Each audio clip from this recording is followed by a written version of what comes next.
no good, I can't concentrate. Spooner's had that radio on and off all night. Well, why didn't you tell him about it? Not me, tell Spooner. He's a professional wrestler, mate. My body don't bend easily these days. I'm sure it'd be reasonable. Well, I'm not. Ever since he's had his leg in plaster, it's been impossible. He blames the whole medical profession just because it itches. I don't think he'd be quite so angry if he'd have done it in the ring, but tripping over the cat, that's what really annoys him. Yeah. He blames Rigsby. He says that cat's Rigsby's evil spirit. He's going to wring its neck. He'll do it too, you know. Spooner was a Red Devil. Who are they? Airborne division during the war. Oh, the parachute boys. I don't think Spooner bothered with a parachute. He's as hard as nails.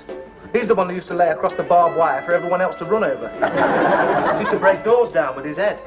I'm not telling him to turn his radio down. Ah, come on, Vienna. Stand about on the stairs like that. We don't want another accident, do we? Who's a naughty boy?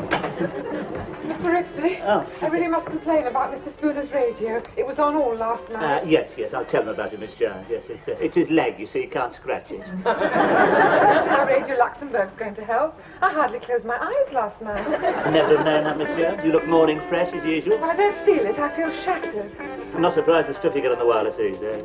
I mean, where have all the decent programmes gone to, eh? What happened to In Town Tonight? Sure, I don't know, Mr. Rigsby. That was before my time. What about Uncle Mac, then? Good night, children, everyone.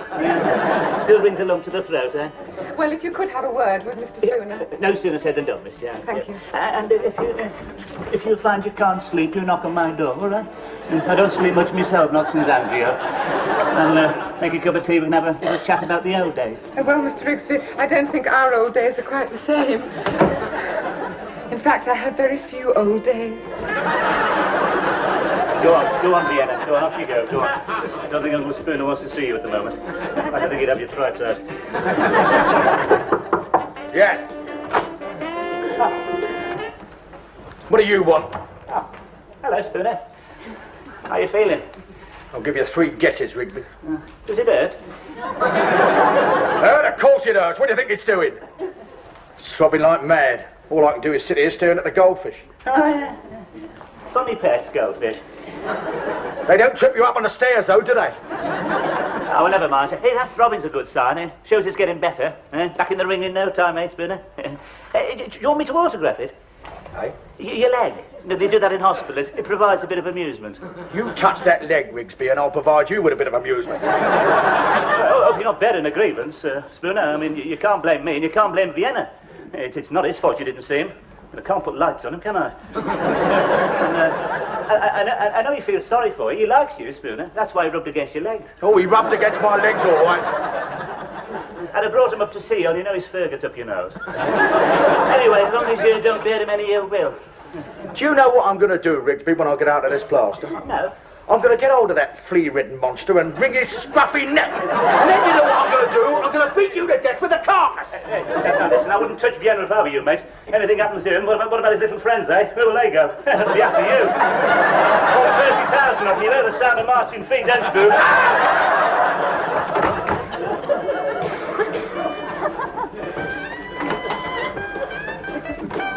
Hey, you.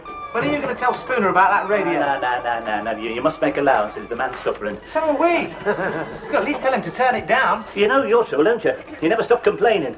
Nothing suits you. The room doesn't suit you. The furniture doesn't suit you. What furniture? What do you expect for the money you pay? G-plan? I suppose you like lights shining through polystyrene, eh? Occasional coffee tables, no drapes. Settle for a few cushions. Cushions? You won't be satisfied. This place looks like the inside of a Turkish brothel. If I'd have put any more furniture in here, you'd been overcrowded. And whose fault's that? Exactly. Well, of course, I know tensions must arise. Up here, under the circumstances, of course. What circumstances? Well, nerves about to get taut, aren't they? You know, different ethnic groups, alien cultures. Do you mean because I'm black, Rigsby? Did I say that? Did that word pass my lips? Oh, no. Oh, no, we have to be very careful these days, don't we? Look what happened to Enid Blyton. What's Enid Blyton got to do with it? She got into trouble because Noddy didn't like Gollywog. Are you talking about me? No, I'm talking about Enid Blyton. But we get on perfectly well, thank you very much. Good, because if there's any trouble, you be the one to go. He's fireproof. Victimised minority. He's got rights. What about my rights? You haven't got me. My father told me when he brought me up here that you'd take advantage of my good nature. Oh, Oh, yes, I remember him. Yes, he was the one who kept jumping up and down, see if the floor creaked. Ended up with his foot through the plaster. Yes, I remember him. He didn't like this place either, I suppose. He didn't say anything. I know the type. Hey, listen, you should have seen some of the billets I was in during the war, mate. Turn your stomach over. Look, he was in the war. Oh, yeah? What was he in? The Royal Air Force. Oh, blue cream boy. He's bald. Yeah, they would have showered that lot. Fought the war in carpet slippers. But my father didn't. Yeah. What did he think to the room, then? Thought it was high up. Oh, he would. That's typical. Typical of the RAF. None of them could stand heights. You couldn't get most of them up a ladder. How we ever won the war, I'll never know. Yeah, listen, we were on parade with them in Manchester. They were a spectacle. There was 500 of them. They didn't make a sound. They were like ghosts. Do you know what they were wearing? Hey? Rubber boots. The women's land army could march better than them, and they were pushing wheelbarrows. You think the RAF was supposed to fly, not march, Rigsby? Oh, you mean those mysterious objects standing at the end of the runway, held together with canvas and string? No. They never went near them. They went everywhere by luxury coach. What about 1940? Why? What happened? What happened? The Battle of Britain, mate. You must have heard about that, even in your remote outpost. They must have beat that out on the drums. Huh? Battle of the Great Iron Birds. First of the few, mate. Churchill said, never was so much given by so many to so few. Never in the field of human conflict was so So much much given by owed by so many to so few. Anyway, what do we owe your father? Huh? What do you mean? Where was he when this glorious page of history was being written? But he wasn't doing victory roads over Biggin Hill. He's in the stores. I thought so. Never saw an angry man. Yes, well, of course, he's not the type. Most of them were public school lads, you know, born leaders. Oh, you mean just because my father didn't talk with a plum in his mouth? No. They were born to it. You know, he'd know what I mean. All that rugby and flicking each other with wet towels. They're daft. Hey, don't let that foppish manner fool you, mate. Underneath, he had nerves of steel, those lads. Even if they did climb into the Spitfires with teddy bears under their arms. Don't you underestimate them either. The Luftwaffe made that mistake. Now, you could always count on the boys in blue when the pressure was on. How do you know you can't count on me when the pressure's on? You? Yeah, well, it's not my fault I missed the war, is it? Perhaps I could have been doing victory rolls over Biggin Hill. No, you're not a man of action. No, you don't know, Rigsby. Perhaps I could have been a war hero. Yeah, it's not likely, though, is it? I mean, you've done nothing but complain about Spooner's raid, but you won't tell him about it. You want me to do it. Ah, well, that's different. He is a professional wrestler. He is a professional wrestler with one leg at the moment, and you're still frightened of him. Suppose he turns nasty. Yes, well, of course, if you're afraid of him, yes. I'm not afraid. Don't be a fool, Alan. I'm not afraid. Yes, you are. I'll go down and tell him now. Spooner's been drinking, Alan. I don't care.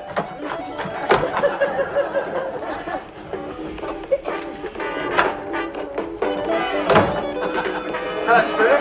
What do you want? How's your leg? I've been looking at it. I think they've turned it the wrong way. I'll end up walking like a penguin. Right, I shouldn't worry about it, Spooner. They know what they're doing.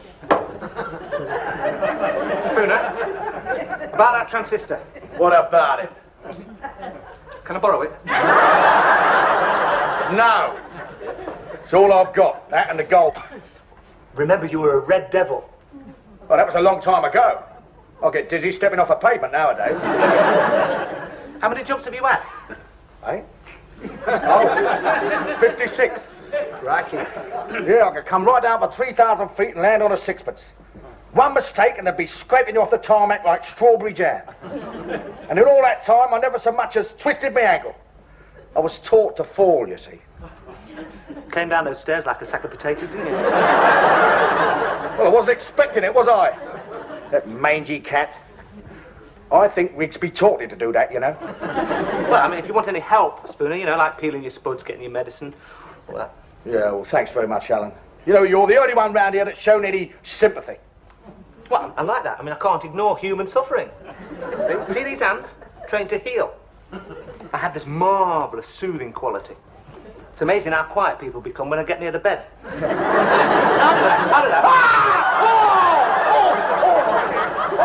And it only just stopped throbbing and all. I thought you said your hands were trained to heal. Well, they are. Well, these hands have been trained to kill. Now get out of here before I start using them. Oh, look at this, Spooner. 15-stone wrestler, you're behaving like a baby. You know what you are? Hey, you know what you are? A fake. A fake? Yeah. I always thought wrestling was fixed. Oh, Oh. What happened? Can't hear anything, can you? What do you mean you told him? You're very pale. Usually am when I'm angry. Oh, I don't believe it. Don't let this foppish manner fool you, Rigsby. Underneath there are nerves of steel. I could have been up there. Over the Weald of Kent. A couple of 109s before breakfast. I looked him straight in the eye and told him it was a fake. You said that to Spooner? I can't believe it. Did you really say that? Yep. I didn't know you had the nerve. Ah. It's at times like this, Philip, when we realise what we're really made of. Sam. It's Spooner. He's coming for me.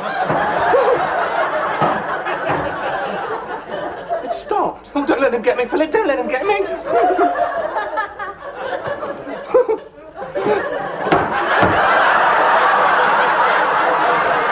Hello, Biggles.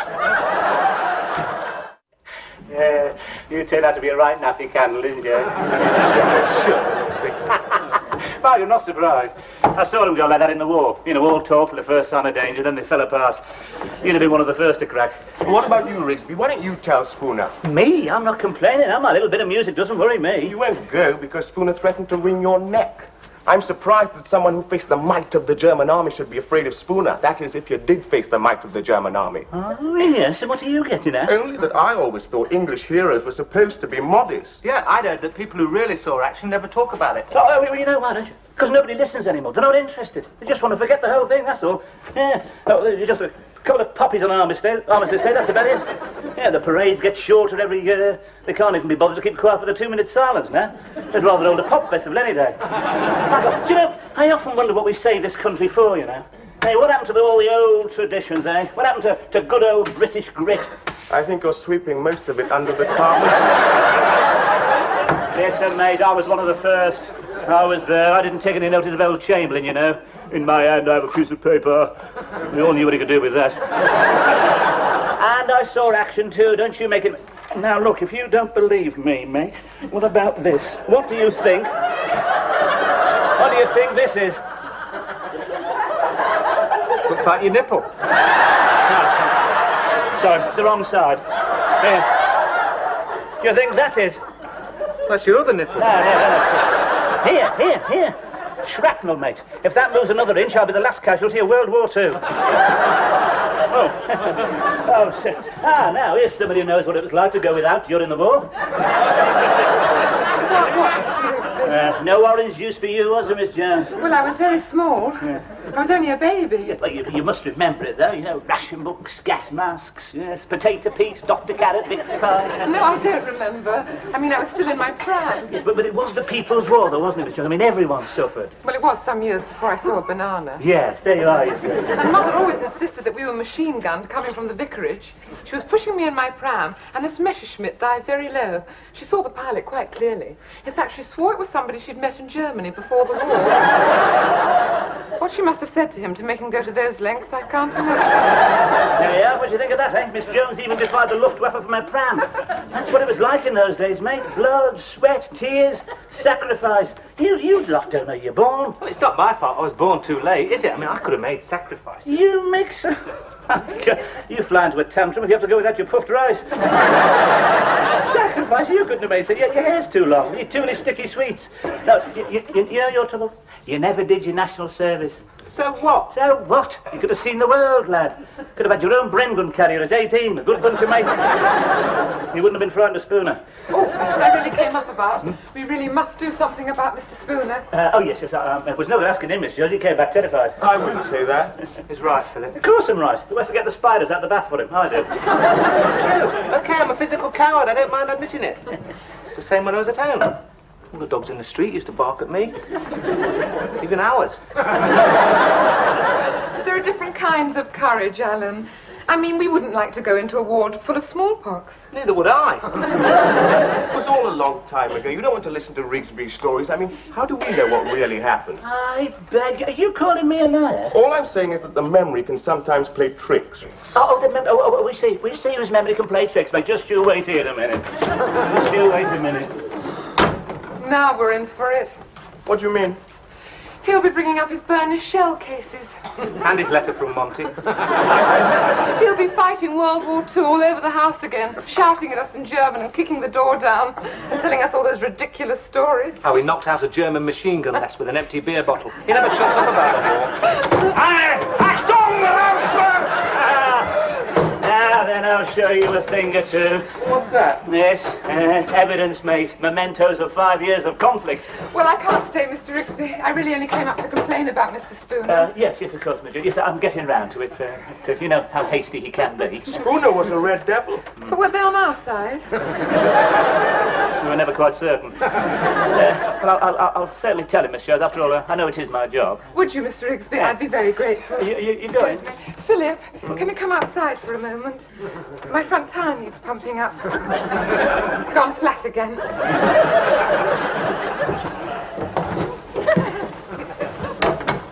Never asks me to pump up a tires. Do you know? It's always him.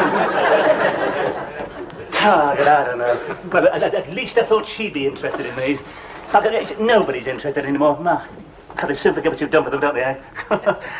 There were no flags up for me when I came home. No banners across the street saying welcome home for me. I hoped I wasn't coming. What did they ever do for the war effort round here, eh?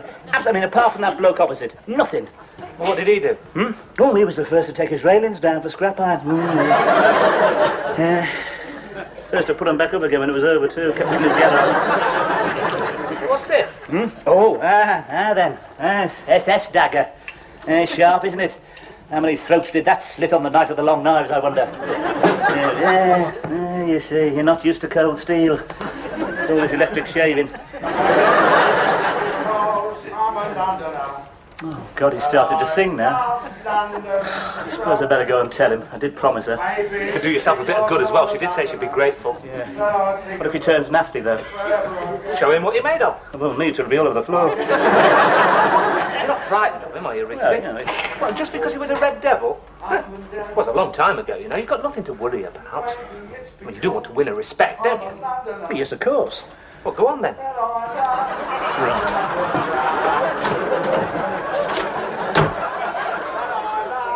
London town.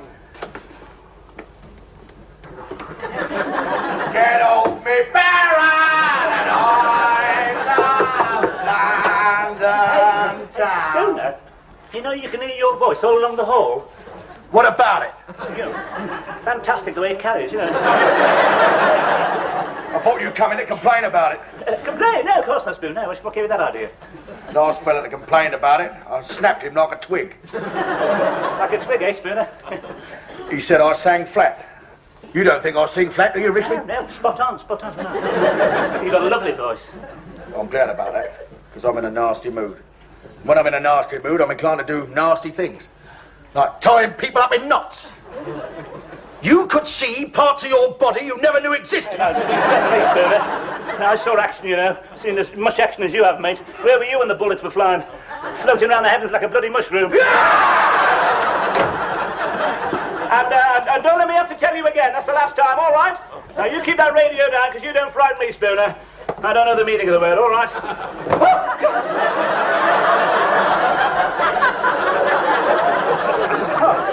What did you do that for? It took me back years. That you frightened the life out of me. Where'd you get it? That came off a dead German, that. Hey, where did you get that from? Out the case. I'd almost forgotten about that. That's my old captain's 45, that, you know. Is it loaded? Is it? Of course it's not loaded. You don't leave guns lying around loaded. Don't you know anything? Oh, where's your hands? Don't point that at me. Well, you said it wasn't loaded. You don't point guns at people. That's the first rule. How did we win the war, then? God. Handle these things with respect, mate. Look at that action, eh? It's as smooth as the day it was made. Look at that. I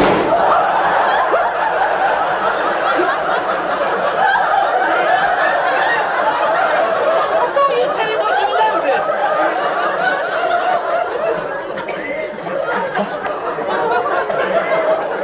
I must have left one in. I could have sworn I emptied it.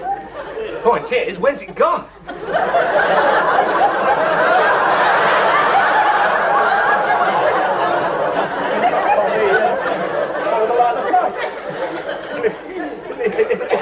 embedded in the plaster somewhere, I expect. Hey? There's a hole in Spooner's door. What are you talking about? Oh, my God. I'll tell you something else as well. What? He stopped singing.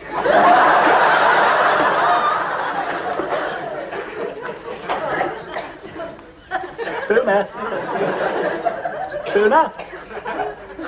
Hey. Hey. Spoon. I've shot him. Are you sure? Oh, God, I know a dead man with a sea with no doubt. God, what am I going to do? I couldn't go to prison. I'm too old. My heart is understand. I'm surprisingly calm under the circumstances. I thought he'd be more upset. You should have been where Spooner was. Oh, God, what am I going to do? I must have time to think. Oh, Mr. Rigsby, have you told Mr. Spooner yet? Nobody won't listen now. Well, I can't stand it any longer. I'll tell him myself. No, you can't go in there. Why not? Rigsby's just shot him. Because he wouldn't turn his radio down. Wasn't that rather drastic? Sorry, I didn't mean to do it, Miss Jones. It was an accident. I didn't do it on purpose. I could never hit a barn door. Well, you said you were trained to kill. Whose side are you on? We look at him or something. Oh, no, I couldn't go in. I never could stand the sight of blood. You go. Oh, God, Spoon. And he was so alive just a minute ago.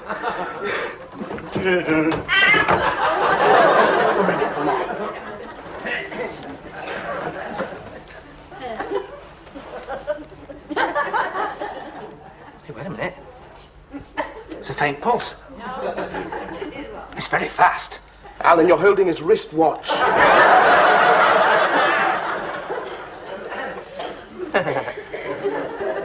Oh, I can't find it. Have you got a mirror? This is no time to be thinking about your appearance, Alan. Poor Mr. Spooner, we were so unkind to him.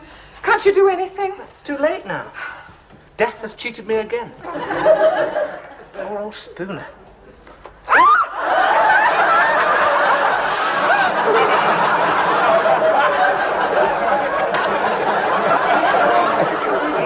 I couldn't fake it.